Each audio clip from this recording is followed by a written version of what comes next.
नमो नमः। पुनः स्वागतमस्ति भवतां सर्वेषां संस्कृतशालायां।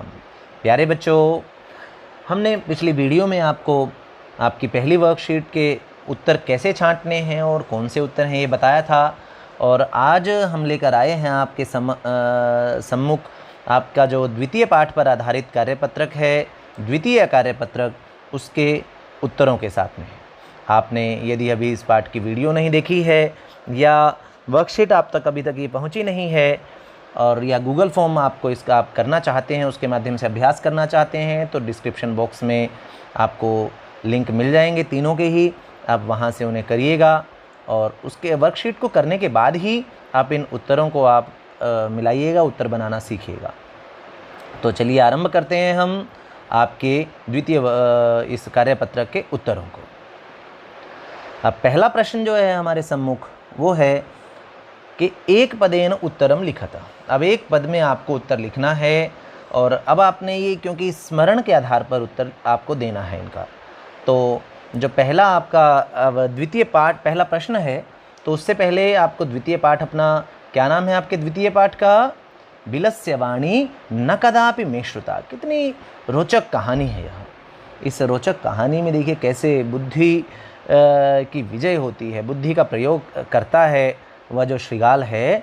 तो उसकी कथा को आपने अच्छे से उसका मज़ा लिया होगा। अब प्रश्नों का भी अभ्यास कर लेते हैं। तो पहला प्रश्न है, सिंहस्य नाम किम? जो शेर है सिंहस्य, उस शेर का नाम किम, नाम क्या है? तो क्या है नाम उसका? आपको ध्यान होगा, तो नाम है खरनखरः। द्वितीय प्रश्न है, गुहायाः स्वामी कः आसीत्? जो वह गुफा थी उस गुफा का स्वामी कह आसीत?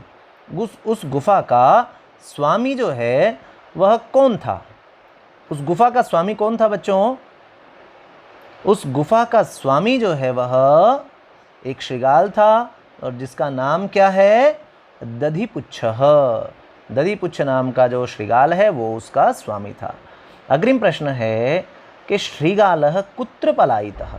जो वह श्रीगाल था वह सियार कुत्र पलायितः, वह कहाँ भाग गया? जब उसने वो आवाज़ सुनी, गुफा की आवाज़, तो वह कहाँ भाग गया? तो वह दूरम पलायितः। कुत्र पलायितः? दूरम पलायित, दूर भाग गया वहाँ से कि अब तो जान बचाओ अपनी, नहीं तो आज गए। तो और अंतिम प्रश्न है, गुहा केन प्रतिध्वनिता? गुहा जो है वह किसके द्वारा गुंजायमान कर दी गई, किसकी ध्वनि से गुंजायमान हो गई? तो केन, केन प्रश्नवाची शब्द है जिसका अर्थ है किसके द्वारा। तो केन सिंहेन, शेर के द्वारा, सिंह के द्वारा जो है वो प्रतिध्वनित कर दी गई। तो इन प्रश्नों के उत्तर हमने जाने हैं। अब द्वितीय प्रश्न क्या है? द्वितीय प्रश्न है कि मंजूषातः समानार्थक पदम चित्वा लिखत।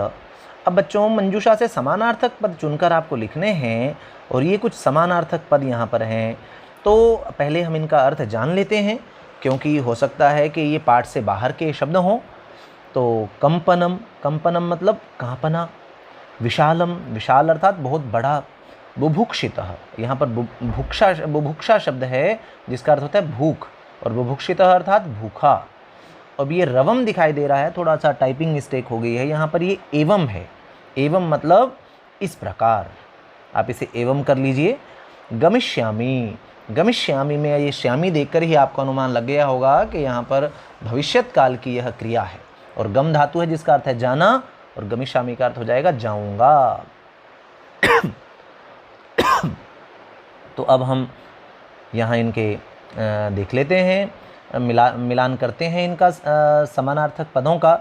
तो महतीम, अभी तो पाठ में आए हुए शब्द हैं सारे के सारे, तो आपने इनका अर्थ तो अवश्य जान लिया होगा। तो महतीम अर्थात बहुत बड़ी। तो ये विशाल जो लिखा हुआ है, विशाल में भी थोड़ा सा एक प्रिंटिंग मिस्टेक रह गई थी, ये विशालाम ऐसा होना चाहिए विशालम की जगह पर। तो महतीम विशालाम, विशाल अर्थात बहुत बड़ी, ये समानार्थक पद हैं। फिर क्षुधार्त, क्षुधा का अर्थ होता है भूख। क्षुधा का अर्थ क्या होता है बच्चों? भूख। तो क्षुधार्तः, भूख से पीड़ित, भूख से व्याकुल, भूखा। तो कौन सा शब्द आएगा इसमें? बुभुक्षितः। तीसरा है यास्यामि। यहाँ पर भी आप देखिए श्यामी आपको देखकर फिर अनुमान लग गया होगा कि भविष्यत काल की क्रिया है। और या धातु है जिसका अर्थ है जाना, तो यास्यामि अर्थात जाऊँगा। तो क्या आएगा? गमिष्यामि, ये आ जाएगा। फिर है वेपथुः। अब जब वेपथुः, जब वो सियार जो है वो उसने आवाज़ सुनी तो उसके तो मतलब क्या हुआ कि वो जो श्लोक में उससे पहले ये बात आती है ना, जब शेर अपने मन में सोचता है वहाँ इस शब्द का प्रयोग आया था। तो वेपथुः अर्थात कंपन, कि जब डर में होता है व्यक्ति तो उसके जो है वह वेपथुः, उसे वह कांपने लगता है। और अंतिम है इत्थम। इत्थम मतलब इस प्रकार।